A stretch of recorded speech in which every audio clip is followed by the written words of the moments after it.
Parshas Vayetzei. We're going to start near the beginning, not the very beginning. In the Art Scroll Stone Chumash, it's on page 144. The Parsha begins with Yaakov leaving Beersheba on his way to Haran, and as the Torah describes, very well known, he slept in a certain place, bedded down for the night, and he had a remarkable prophetic dream. I say remarkable partly because it's so very well known and it's such a rich metaphor of this ladder. But I want to share with you a particular aspect of it. Yaakov awakens from his dream in Pasuk Tes Zayin, verse 16, page 146, if you're with me in the Stone Chumash. Vayikatz Yaakov mishnaso vayomer achen yesh Hashem hamakom hazeh vanochi lo yadati. He awakens and he says, God is in this place and I didn't know. Vayikatz, it's an expression of like he woke with alarm. And he said, wow, God is in this place and I didn't realize it. So the Medrash says something very interesting. Mishanaso, vayikatz Yaakov mishanaso, from his sleep. He was sleeping through the night. He woke up, perhaps he woke up early because of the vivid dream, or maybe he woke up after a good night's sleep. But the word mishnaso is a bit like mishnaso. Mishanaso is from his sleep, but mishnaso would mean from his learning, like from his mission, from his teaching, or from his study, from his Torah study. So the Medrash says that when it says Mishnah, so it hints to the idea that he awakened from his Torah study, but he wasn't studying Torah, he was sleeping. So Sofer suggests that we can understand this Medrash based on the well-known statement in Pirkei Avos, V'chol ma'asecha yiyu l'shem shamayim. All of your deeds shall be for the sake of heaven. So he says that the Mishnah in Pirkei Avos, all of your actions shall be for the sake of heaven. It means not only the mitzvot that you do shall be for the sake of heaven, rather for aggrandizement or for pleasure or for reputation or out of habit or out of shame or out of a desire to win the acclaim of people around you. It doesn't mean only that, or of course that's true. It should be, mitzvah should be l'shem shemaim. But he suggests that the meaning is, as the Rambam says in Hilchos Deos, that all of a person's activities, when a person eats, when he sleeps, when he engages in business transactions or activity, that is to say, earning a livelihood, he says it should all be for the purpose of Torah study, mitzvah observance, avodas Hashem. In other words, not only when a person is palpably engaged in spiritual or meritorious matters such as Kiyum HaMitzvahs or prayer or Torah study, not only then, but all a person's other activities as well should be l'shem shamayim.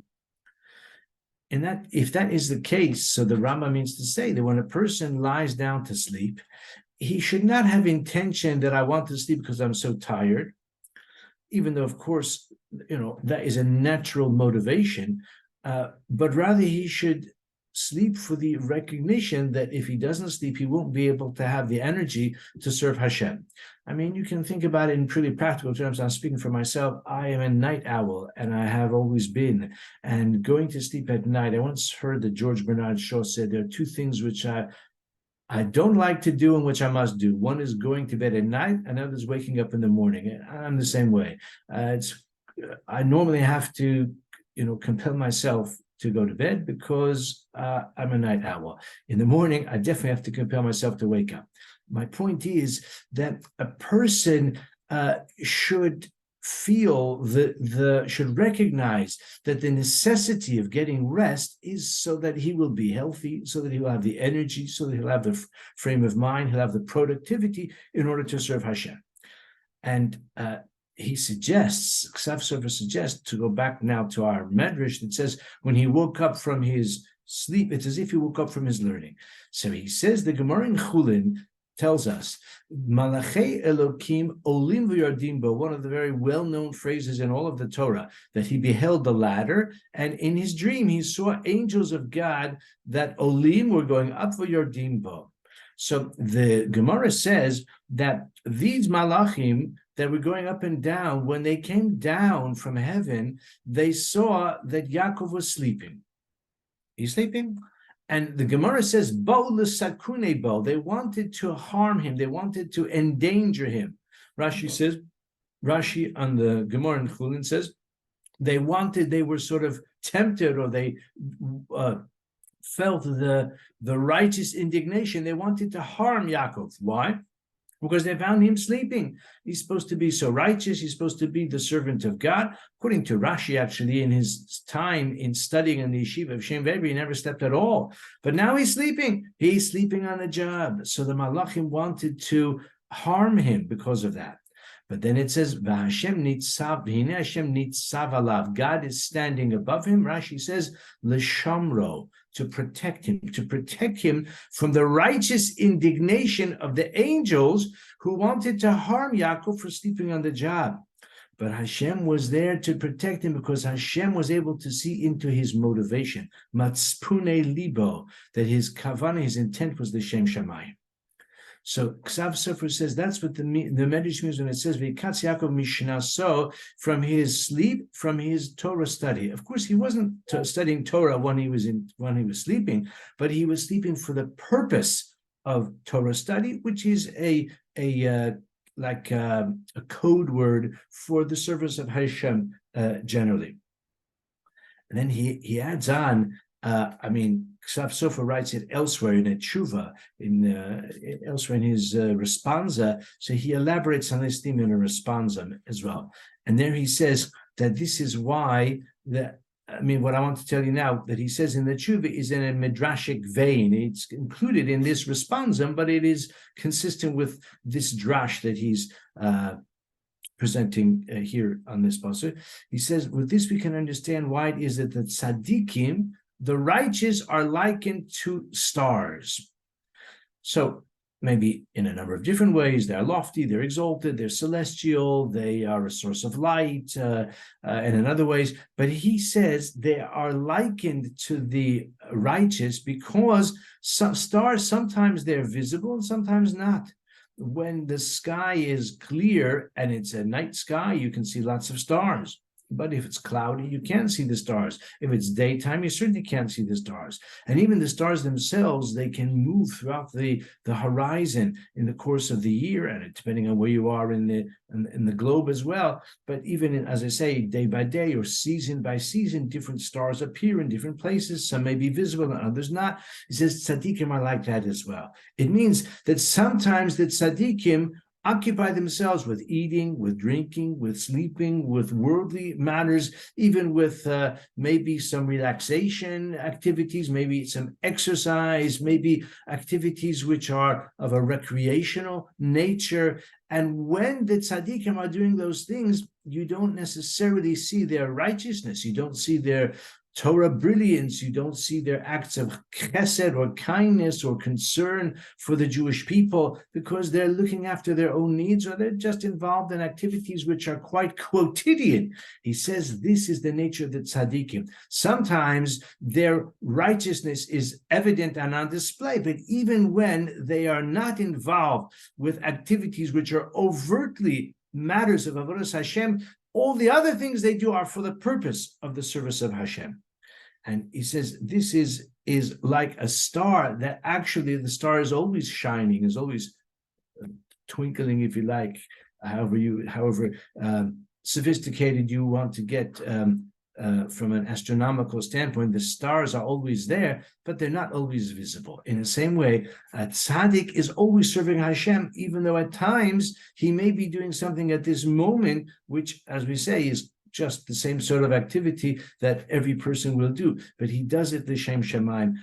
My son Simcha mentioned to me a couple of years ago that a certain rabbi, I don't want to say his name because some people might not think it's an activity which is worthy of a great rabbi, but a very distinguished rabbi was visiting South Africa, and he was in Cape Town, and he tried his hand at water skiing, I think it was, or some kind of similar water sports, and apparently he was enjoying it very much. Was he serving Hashem in that way? In a certain sense, perhaps he was. I would like to suggest that he was. And according to Ksav Sofer, this is what the Medrash means when it says V'katz Yaakov mishnaso mi mishnaso, because even his sleep was part of the service of Hashem, even though the Malachim perhaps didn't realize it, but Hashem himself certainly did. So that's the first thing that we've learned tonight. The capacity, the potential, and indeed the obligation. All of a person's activities should be ultimately for the purpose of the service of Hashem. Now, he wakes up from his dream and he says, there's divinity in this place and I didn't know. And then he gets up in the morning and he consecrates the Matseva, the monument, and he expresses a prayer and a request. And it says in Pasuk Chaf, Vayidar Yaakov neder lemor. He articulates not just a request or a prayer, but it's also a neder, it's a vow. And he says, if God is with me, and he provides me with bread to eat and clothing to wear. So what is the significance of requesting those two? So at the simple level, and probably this is the pshat, he is asking, Rabbeinu Bachai says this as well, only for the basics. I think he quotes the Rambam in this connection. Tzaddikim, they only ask for the essentials of life, the bare necessities of life. Bread to eat, to keep body and soul together, and clothing to wear. He doesn't ask for luxuries. He doesn't ask for honor and the trappings of affluence or prominence. He just needs bread and clothing to wear. And if Hashem provides that for me, then that's great. That's all I need. That's al derech hapshat. The Medrash says something interesting, though. The Medrash says, beged le'achol, bread, excuse me, lechem le'achol, bread to eat, uveged lilbosh. The Medrash says lechem is Torah, and beged is talis. Now, lechem is Torah. We can understand that metaphor. Just as bread is the staff of life, it's essential for nourishment. So similarly, Torah is essential for spiritual nourishment. And just as bread is something which every person requires and which sustains a person, and every person needs it, the Torah is the same way. So it's not surprising that the Medrash here and many other places likens the Torah to, when it says lechem, there's a remez to Torah. By the way, there's also a remez to a wife. Rabbeinu Bachai says that as well, that lechem was a remez to finding a wife. But in any case, the Medrash here says it's Torah. Beged, now we know beged is a garment. Talis is also a garment, even though we use the word talis to refer to the garment which a man wears during prayer, during Shacharis especially, and that is the colloquial term, the colloquial usage of the word talis. But really, talis is just a garment, like the famous Mishnah in Vayetzei, second parak of Vayetzei, Shnaim ochzin v'talis. I think the second parak in Vayetzei, two people, and that's Eilu Metzias. I may be a bit confused. Anyway, Shnaim ochzin v'talis, two people, maybe it's the beginning of Vayetzei, holding onto a garment. It could be a towel, it could be a bed sheet or a blanket. A talis is any kind of, let's say, fabric material. So when the Medrash says that beged is talis, it requires an explanation for the reason that I said. Talis is just a generic term for a garment, and beged already means a garment.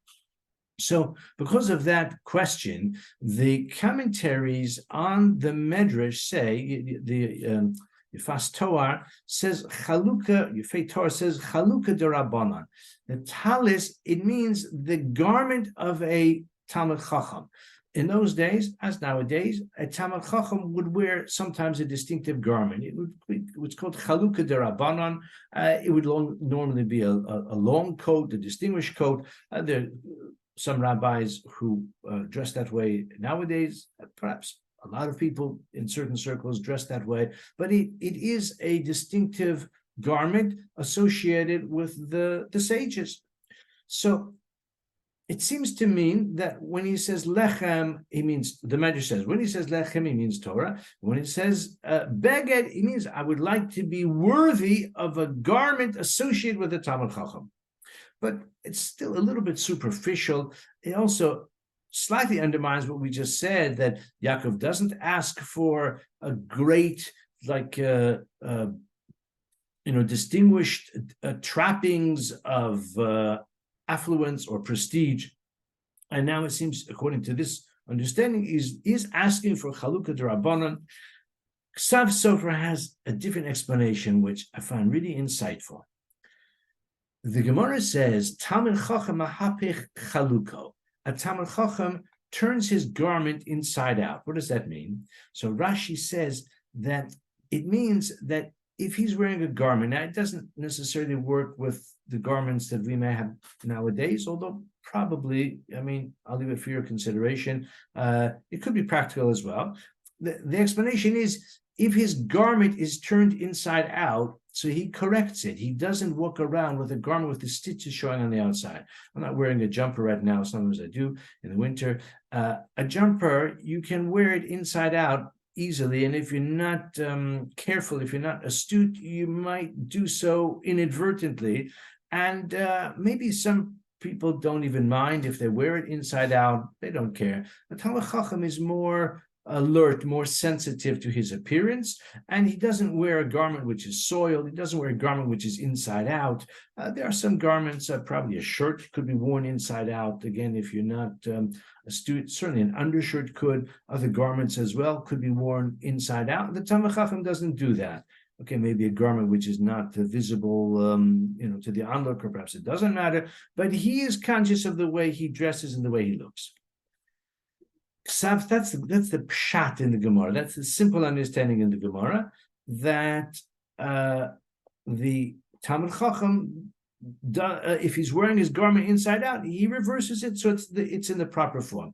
But listen to how the Ksav Sofer interprets that Gemara according to the Chavos Halvavos. So there is I find a very important turn of phrase. It's just one phrase in Chavos Halvavos, and if you remember one thing from our discussion tonight, let it be this comment from the Chavos Halvavos, the great book, the great early ethical work by Rabbeinu Bechaya Ibn Pakuda. It's not the same Rabbeinu Bechaya that I've just quoted already twice tonight en passant. It's a different Rabbeinu Bechaya who lived 200 years earlier, also lived in Spain. This is Bechaya Ibn Pakuda, and he lived in the 11th century in Spain, and he wrote the book Chovos Halvavos, Duties of the Heart. And he says Chassid, he actually wrote it in Arabic, so the Hebrew translation, I've seen it translated in different ways, but the thrust of it is the same. Chassid sahalaso befanav v'da'agaso belibo. Just 4 words. Chassid sahalaso, maybe 5 words. Sahalaso befanav v'da'agaso belibo. A righteous person, a tzaddik or a chassid, a saintly person, his joy, sahala, his exuberance, his happiness is on his face, and his worry, da'agaso, or some translated evlo, his mourning is in his heart. The chassid exudes joy, contentedness, happiness. He outwardly projects contentedness and a state of happiness and joy. V'da'agaso belibo, his worries he keeps to himself or in his heart. And even if he has something that's worrying him, maybe his life is full of worries. Maybe he's worried about the state of Klal Yisrael, or is thinking about people who need his support or his help, or people who are unfortunate, and it weighs heavily on his heart, but it doesn't show on his face. Chassid sahalaso befanav v'da'agaso belibo. So says Ksav Sofer that the chassid has the quality that he doesn't really delight in the pleasures of this world, but he knows that it's important to be mu'uravim habrios, that he should get along with people, that he should be have a smiling, happy, joyful countenance, so that people will enjoy his company. Says the Ksav Sofer, when the Medrash says lechem is Torah and beged is talis, he suggests, Ksav Sofer suggests beged means the beged of a Talmud Chacham, but not like we said he knows how to turn it inside out. The garment of a Talmud Chacham is his outward appearance. Just like a cloak covers the person himself or herself, so it's a metaphor for a person's outward visage, what he projects. He projects joy, contentedness, optimism, a sense of well-being. That's what he projects. So Yaakov says the following: I'm now going to Haran, and I would like lechem, which is Torah. I would like to excel in Torah. I would like to achieve Torah. I'd like to imbibe and embrace and personify the Torah. But I know that I also have to be mu'uravim abrios. I have to get along with people. So I'm asking for a talis, that is to say, the garment of a Talmid Chacham who projects contentedness and who projects a sort of a state of well-being. That's what I want to project. And my challenges and my struggles, I want to keep only in my heart. In my opinion, I knew someone who was a paradigm of this, someone who some of you may have met or may have heard of, certainly you may have heard of him, and that is Rabbi Simcha Wasserman. Rabbi Simcha Wasserman, I had the privilege of getting to know him quite well through my wife Ruthie, who knew him very well, and the family who knew him for a long time. And Rabbi Simcha Wasserman was one of the great Torah personalities of our times. He was the son of Rav Elchanan Wasserman, one of the, as I say, leading Torah personalities in our time.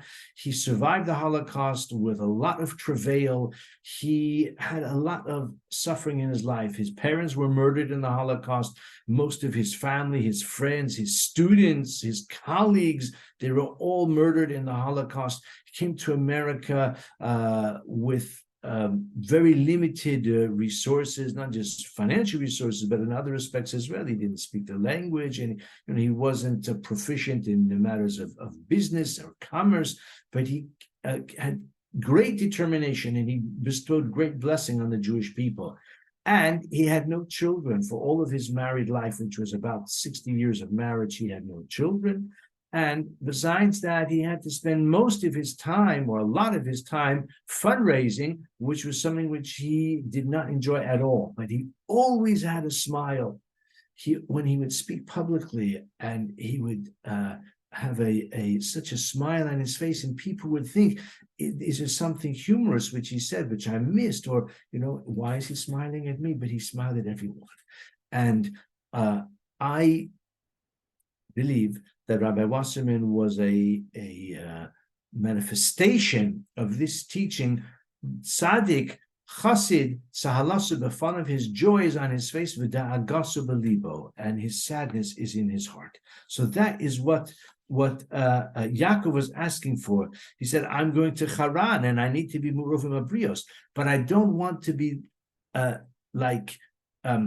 I don't want to emulate him. I don't want to become one of the lads who goes to the pub in Haran, every Motzei Shabbos or whatever other times there may be. I don't want to be influenced by them. I don't want to be dragged down to their level. So therefore, I'm asking for Torah, but at the same time, I'm asking for the outward appearance of happiness.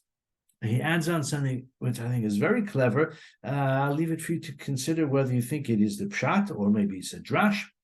He says, maybe this is how we can explain the famous dictum of Hillel.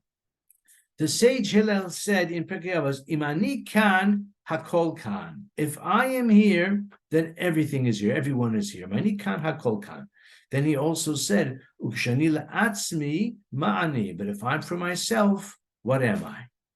So Ksav Sofer suggests maybe Hillel meant like this. Kshani kan hakol kan. When I'm here, everybody's here. I'm a party animal. I'm the life of the party.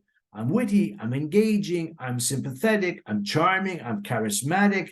When I'm here, everybody, I attract people, and everybody likes to be around me. I'm the life of the party. Shani kan hakol kan. Shani la'atzmi, but when I'm on my own, ma'ani, then I'm reflecting on my own inadequacy, and I think to myself how I'm unworthy, and I think to myself that I am humbled by the thought of serving the Jewish people, by the thought of being an Eved Hashem. So he says maybe that's what Hillel meant as well. Imani kan hakol kan. When I'm with people, then I'm smiling and witty and charismatic. I'm the life of the party. When I'm on my own, then my natural, authentic sense of self is much more humble, much more reserved, much more restrained. Imani kshani la'atzmi ma'ani. I say, what am I? Mechayai mechastai, which is a very a novel and I think a beautiful drash, a twist that Sofer gives to that well-known teaching in Pirkei Avos. The third thing I want to share with you in the time we have left is a few, a couple of chapters later on in the narrative, when Yaakov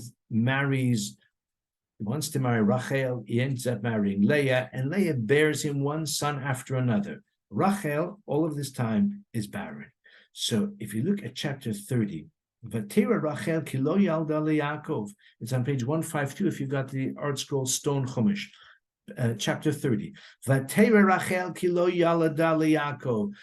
Rachel saw that she had not borne any children to Yaakov. Yaakov's other wife, Leah, and for that matter, even the concubines were producing one child, sons mostly one after the other. She was barren. Vatikane Rachel ba'achosa. Rachel was jealous of her sister. Vatomer Yaakov havali banim.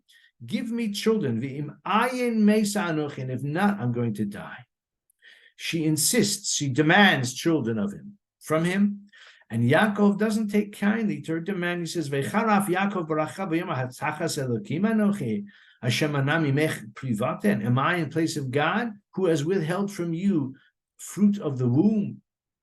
Yaakov gets angry at her. This is problematic. Why is Yaakov angry at her? Shouldn't he be more sympathetic? Shouldn't he be more sensitive to the distress of his chosen beloved wife? He responds in almost a kind of callous way. He says, am I in place of God? And Rashi goes even further. What does Rashi say?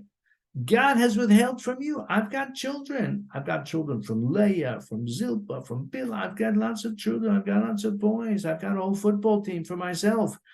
God has withheld them from you, not from me. So what do you want from me? I'm doing fine. Says the Ramban, this is perplexing. He says, do the righteous not pray on behalf of others? What about Elisha? What about Eliyahu? They prayed for women who were not even connected to them in any way, who were barren, and they prayed for them, and they were instrumental in bringing about the improvement in the circumstance of that other woman.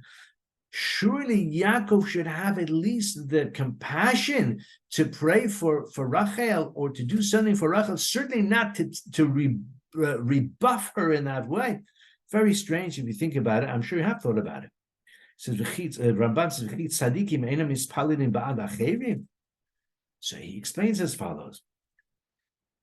Yitzchak. So Rashi says that she said to her husband Yaakov, Rachel said to Yaakov, when your mother was barren for all of those years, your father prayed for her and she conceived. That's the beginning of last week's Parasha, beginning of Toldos. They were married for 20 years, actually, without any children. And it says, Vayetar Yitzchak lenochach ishto. Yitzchak prayed on behalf of his wife. Now, it's true that Rashi says they both prayed together, etc. But the simple understanding is Yitzchak prayed, and it says, Vayetar lo Hashem. God answered him. So the implication is that Rivka was the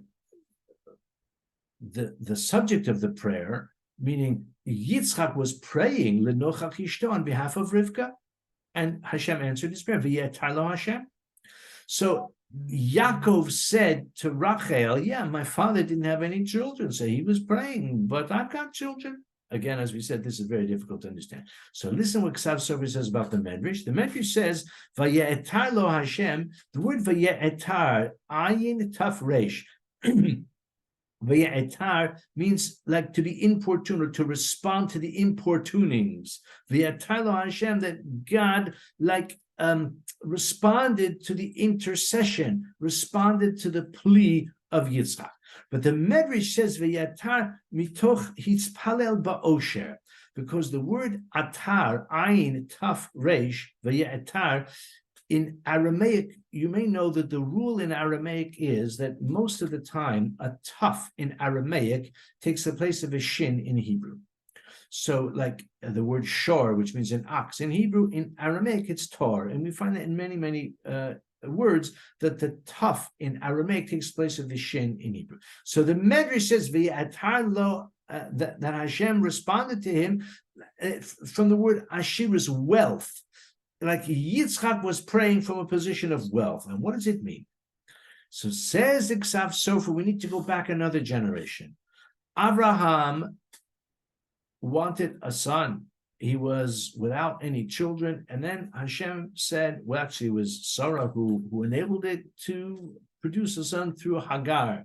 But of course, Hagar was a kind of a mixed, to produce a son through Hagar, who was Yishmael. But Yishmael was a bit of a mixed blessing. I think especially nowadays, we can reflect on what a mixed blessing it was. So, of course, Abraham wanted a son through Sarah, and Sarah certainly wanted a son as well, and she was barren, and he had no children through Sarah, his wife. What happened? The Torah describes, okay, he was visited by the Malachim, and Hashem told him he's going to have a son. That's great news, but of course, it's all in the future. Okay, it's in the near future, but will it happen or not? So the Torah describes how Abraham went to the land of Avimelech, and Avimelech abducted Sarah, and Hashem prevented Avimelech from approaching Sarah. And as a result, and Hashem even appeared to Avimelech and said, let her go, don't touch her, and you better appeal to her husband that he should pray for you because he's a Navi, he's a great person. And Abraham did pray for Avimelech, and it was beneficial. Abraham's prayer was beneficial to Avimelech and to all of his household. The prayer of Abraham, of course, by way of really a rebuke for Avimelech when Avimelech released Sarah. What happened after that, my friends? It says that Hashem remembered Sarah and she gave birth. Says Rashi, they had a big party not long after that. And later on, it says Avraham holides Yitzchak, that Avraham is the one who was the father of Yitzchak. Why mention Avram as the son of Avram is the father of Yitzchak? We know that.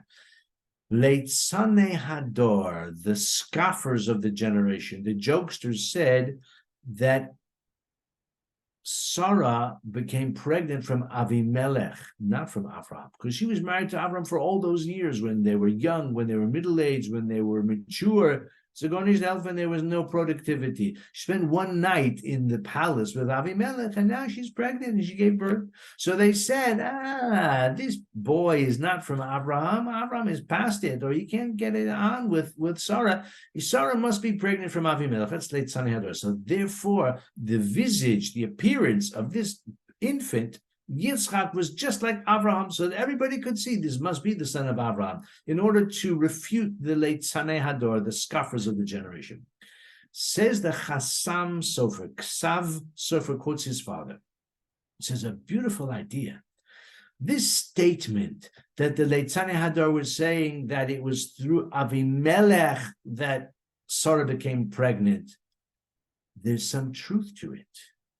Because the Gemara says that one who prays for someone else, and he, the one who prays, also needs that blessing which he is seeking to invoke for another person, then the one who prays for the other person will be answered first. Abraham prayed for Avimelech, and Avimelech and members of his household, the women in his household, or harem, or the maidservants, none of even those that were pregnant were unable to give birth. Their capacity to go into a healthy labor was obstructed. Abraham prayed for them, Vayilid, and they were able to give birth. So says the Gemara, Rashi quotes it on the spot. Rashi says,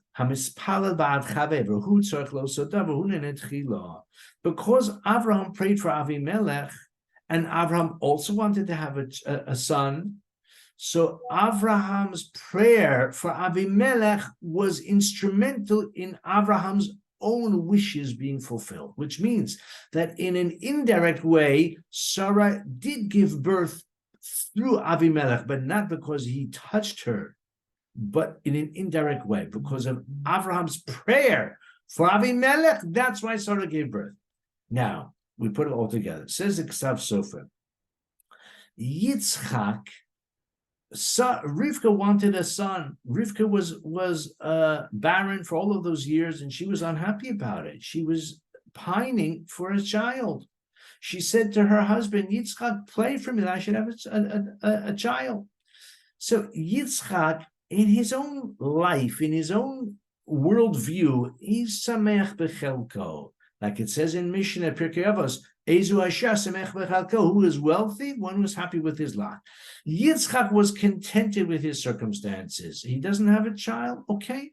So he doesn't have a child. He can serve Hashem in so many good ways. He can teach people. He can do a lot with his life, even though he's without children. Like I said about Rabbi Simcha Wasserman, also without children. So Yitzchak himself, he didn't feel the need to importune, to storm the gates of heaven for himself. But he did it for Rivka, because Rivka wanted.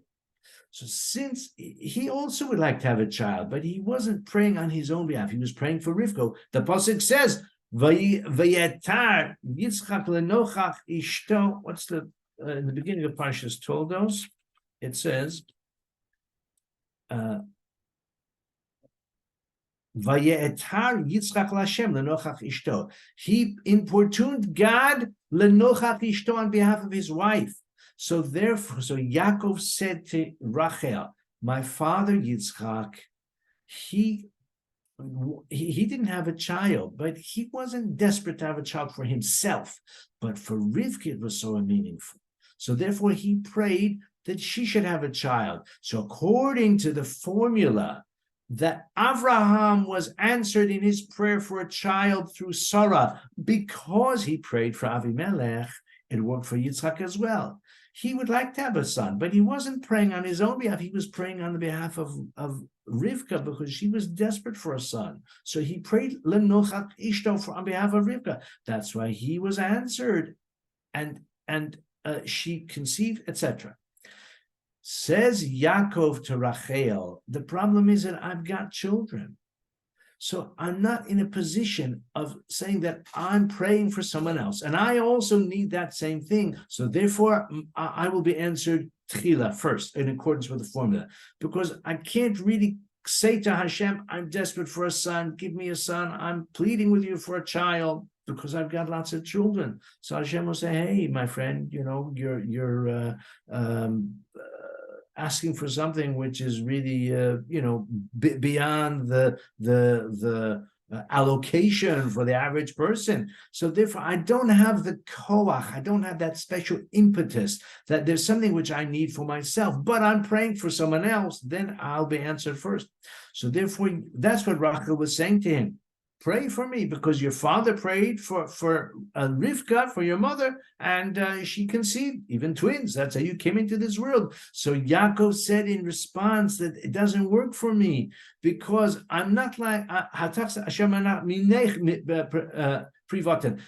has decided that you are not going to become pregnant, at least not so far. So not up to this point. So it is not up to me to change the divine plan, because that potent formula that praying for someone else will enable you to be answered first when you also need that item, that doesn't apply to me. So that's how he explained that I'm not like my father. His prayer was answered right away because of this formula, but my circumstances are not like his. So I know we've gone over the allocated time a little bit, but I think, again, it's not because of my wisdom at all, because of the brilliance of the Sofer, that we've learned three quite interesting things. Vayikatz Yaakov Mishnaso. It's like mi Mishnaso, from his Torah study, because when he's sleeping, he was doing so in the service of Hashem, because a human being needs to do a lot of different things.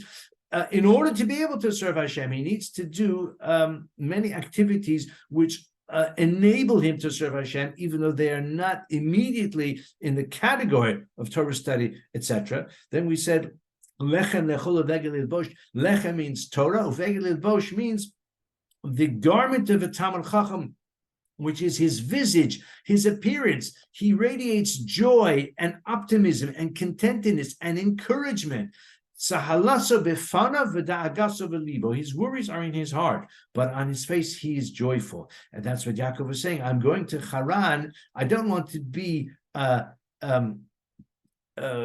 standoffish. I need to interact with other people. I need to be one of the guys, and I need to be an affable person, but I don't want to be led astray by that. So I want to be one who is absorbed Torah and who radiates Torah, but at the same time, I want to externally to be an approachable person. And we said, like, maybe this is the pshat in Hillel. If I'm here, I'm the life of the party. But when I'm on my own, then I'm reflecting always on my own inadequacy, etc. And then finally, we said just now, Havali Banim, give me children. And Yaakov seems to rebuff her, because Yaakov said, I don't have the power that Avraham had and that Yitzchak had. They were both using that formula of praying for someone else when they need this also. And therefore, they were answered. But I can't claim that I need a son because I've got lots of children. Hashem is blessing with lots of children. The impediment evidently is with you. So I think we've somewhat exonerated or redeemed Yaakov in terms of his response to Rachel. I'm sorry we've gone over by a few minutes, but I think it's interesting material. At least I hope that you've enjoyed it. Thank you to everyone, and have a wonderful Shabbos. And Kesher, and after Kiddush, we're doing Stairway to Heaven, Yaakov's Lonely Night. So join us for that, please. And Matzoi Shabbos Malava Malka. If anyone hasn't signed up yet, there's still time.